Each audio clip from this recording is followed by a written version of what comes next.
protein chips, protein bread, high protein ice cream, protein cookie, protein powder. And you think you're eating clean. Almost every processed junk food now has a high protein label slapped on it. Read the label. Just because it says protein in the front doesn't mean it's good. And with the ever-growing need to eat healthy, get ripped, and look specs, the demand for these products keep rising. Makes you really wonder, are these products actually made for our health, or is it just another marketing scam draining our pockets?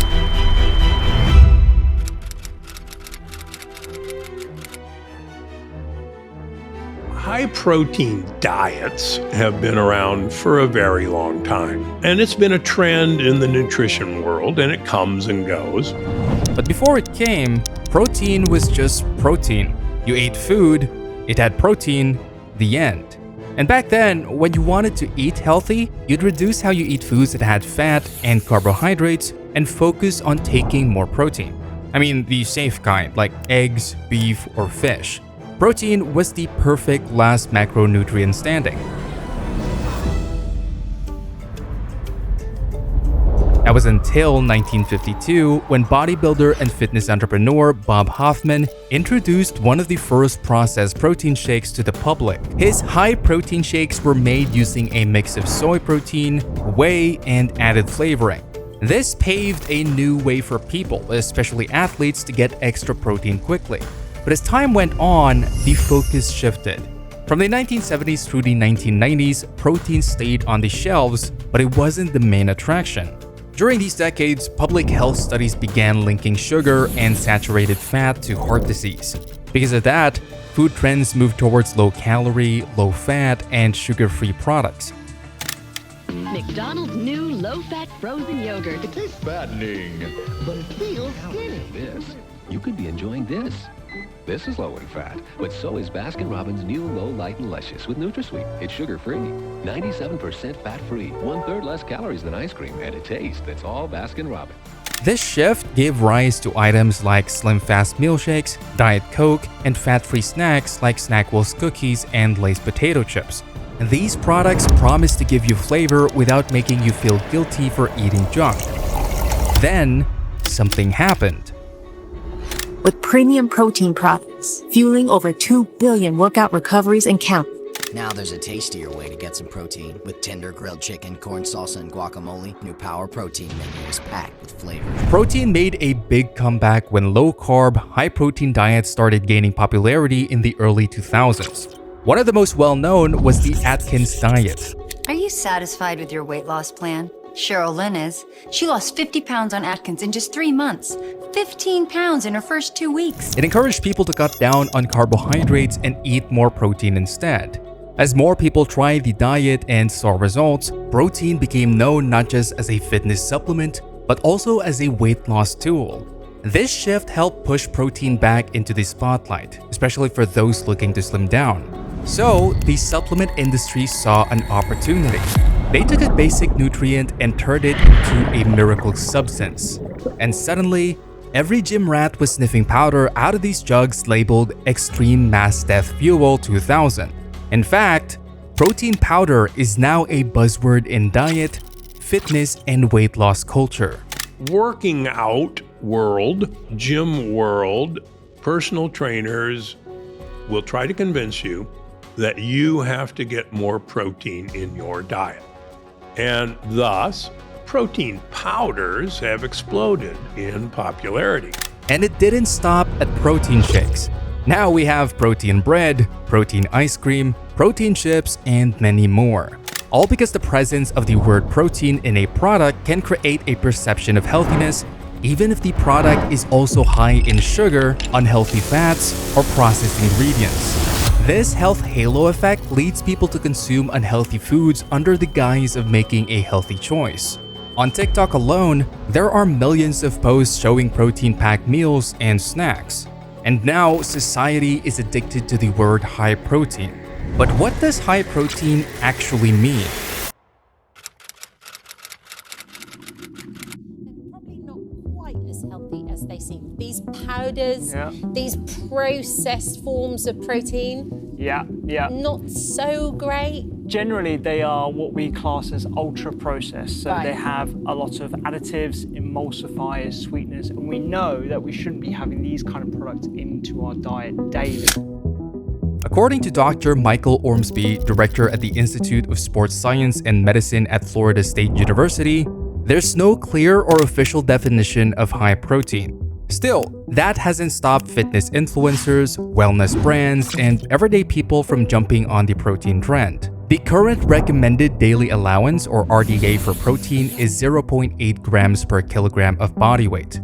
That's around 0.36 grams per pound, and that's if you're not actively going to the gym to destroy your PR every day. For example, someone who weighs 200 pounds would need about 73 grams of protein a day. Anything above that is considered higher than average. This means that high protein could mean somewhere between 0.73 to 1 gram per pound of body weight. The European Commission only permit a product to claim it is high protein when at least 20% of the energy value of the food is provided by protein. Recently, more and more products have been rebranded as high protein. This shift has also led to everyday foods like chips, ice cream, cereal, and drinks being rebranded as high protein for mass market appeal.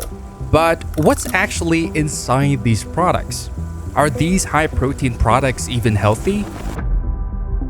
These ultra-processed versions often include things like added collagen, flavorings, emulsifiers, and other artificial additives. They might sound healthy, but they move far away from real whole foods. Say you walk into a store and spot a 15 grams of protein cookie. It even smells like one. So you think it must be healthy, right? But when you check the ingredients, you see something else. Inside are over 15 different components: industrial seed oils, artificial sweeteners, thickeners, preservatives, and just enough protein powder to meet labeling rules. There are no real foods, no real nutrition, just a mix of chemicals dressed up as something healthy. Let's break it down with a quick comparison. These are the ingredients of a regular bag of chips, and right here is a high protein bag of chips. Yes, the high protein chips has more protein, but that extra protein comes with a cost. Sugar alcohols can upset your stomach. Artificial flavors and additives put more strain on your liver. And despite all that, your taste buds are still left confused and unsatisfied. Packaging phrases like guilt-free or 20 grams protein sounds promising. But when you open it up, it's often a dry, chalky product with fake sweetness and little real food inside. At the end of the day, it's marketing. The word protein creates a health halo, making the product look good on the outside. But underneath, it's just another ultra-processed snack, even though a 100 kilogram of protein tag is slapped on its packaging, even though they are lying to you that they are all the same.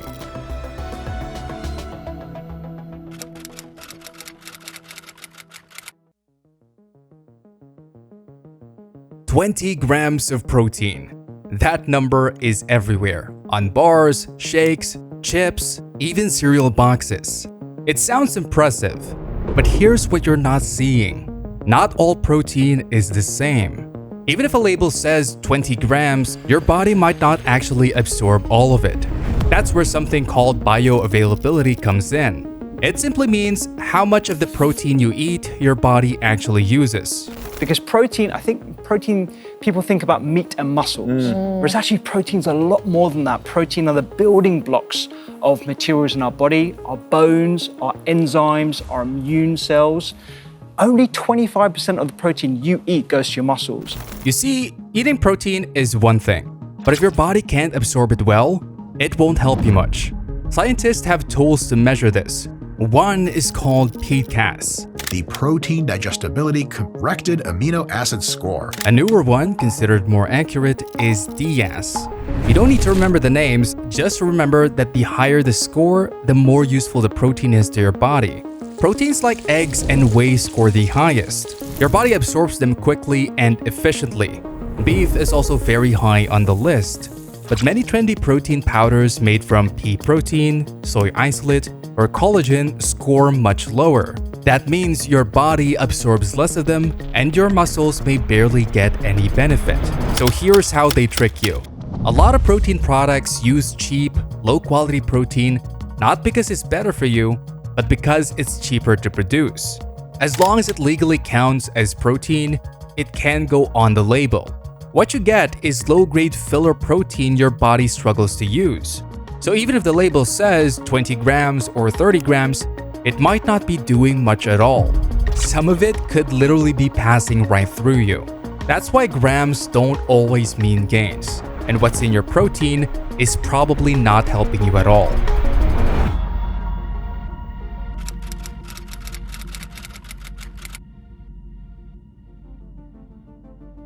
The question seldom asked is, what kind of protein is being used in this junk I'm eating? What is it mixed with? Most protein products come from natural sources. For example, whey protein is made from the leftover liquid produced during cheese making. Without this process, that whey would usually go to waste. But the cheap, highly processed protein products like cereal, chips, cookies, and ice cream are harmful. It's basically exactly the same as a cereal and then me blending some of this powder into it. It's not the whole food protein-based elements that you want. Many people trust the label. They think more protein means better results, so they eat protein bars and snacks expecting energy, strength, and health, but instead, they feel worse. Hours after eating, they crash, tired, sluggish, or bloated. That's often because many high-protein products are filled with low-quality protein and artificial sweeteners. These ingredients can upset your gut, spike your blood sugar, and throw your body off balance. The gut isn't the only thing affected. For some, regular use of processed protein snacks can lead to skin breakouts, inflammation, or hormonal issues. This is especially common with bars that rely heavily on whey, soy, or collagen. And the worst part is that many of these people were trying to do everything right. They were counting calories, tracking macros, eating high-protein foods, buying expensive influencer-approved snacks. But instead of feeling stronger or healthier, they felt slower, heavier, more frustrated. Their energy dropped, their progress stalled. Because ultra-processed protein products can quietly take a toll on your body.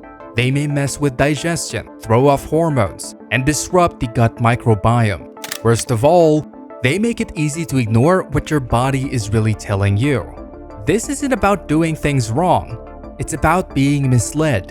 And for many people, the saddest part is that they never realized it was the so-called healthy food that was causing the damage all along. So now, after realizing that you've been fed a lie, what do you eat instead?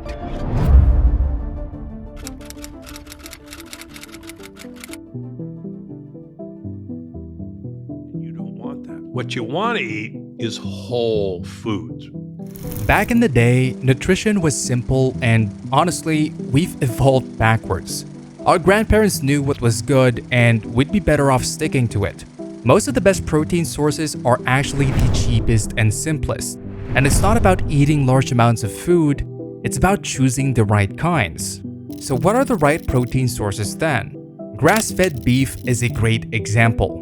It's a complete protein rich in iron, B vitamins, zinc, and omega-3 fats if the animal was raised well.